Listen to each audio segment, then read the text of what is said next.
9 রোজা গেল, 10 রোজা চলছে।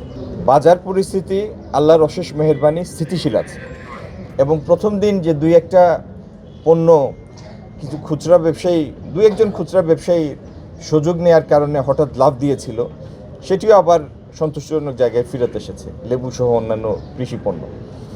আর বাণিজ্য মন্ত্রণালয় যেসব পণ্য সাপোর্ট দেয় আমদানির মাধ্যমে বাজার স্থিতিশীল রাখার জন্য, সেইগুলি সহ কৃষি পণ্যের বাজার স্থিতিশীল আছে, চালের বাজার স্থিতিশীল আছে।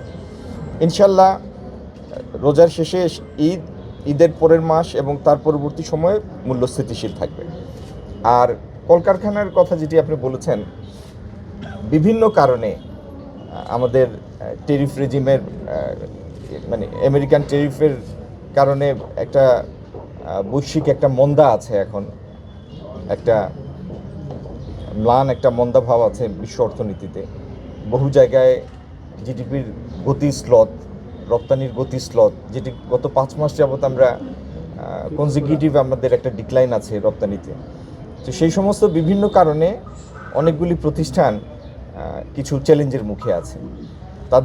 তাদের বেতন ভাতা যেন ঠিকমতো পরিশোধ হয়, শ্রমিকরা যেন হাসি মুখে ঈদ করতে পারেন, এই জন্য যে ব্যবস্থা নেওয়া প্রয়োজন আমরা সেগুলি নিব। সংশ্লিষ্ট সবাইকে আমি আশ্বস্ত করছি, এই নিয়ে কারোর কোনো শঙ্কার কারণ নাই। না, এটা পোশাক রপ্তানি না, এটা হচ্ছে এফটিএ চুক্তি, ফ্রি ট্রেড এগ্রিমেন্ট। ভারতের সাথে ইউরোপিয়ান ইউনিয়নের ফ্রি ট্রেড এগ্রিমেন্ট, আরও অনেকগুলি দেশের সাথে তাদের ফ্রি ট্রেড এগ্রিমেন্টের কাঠামো মানে পর্যায়ক্রমিক আলোচনা চলছে।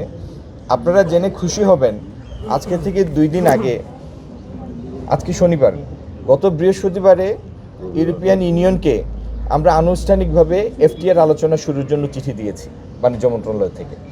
তো আমরাও পৃথিবীর যে সমস্ত দেশের সাথে আমাদের জিএসপি সুবিধা পাই আমরা, ইউরোপিয়ান ইউনিয়ন এবং অস্ট্রেলিয়া, কানাডা, সব পৃথিবীর বিভিন্ন দেশ, ইংল্যান্ড, তাদের সবার সাথেই পর্যায়ক্রমিকভাবে আমরা এফটিএ করার উদ্যোগ নিব, যাতে এলডিসি গ্র্যাজুয়েশন পরবর্তী সময়ে আমরা কোনো হোঁচট খাওয়ার সুযোগ না থাকে। ধন্যবাদ সবাই।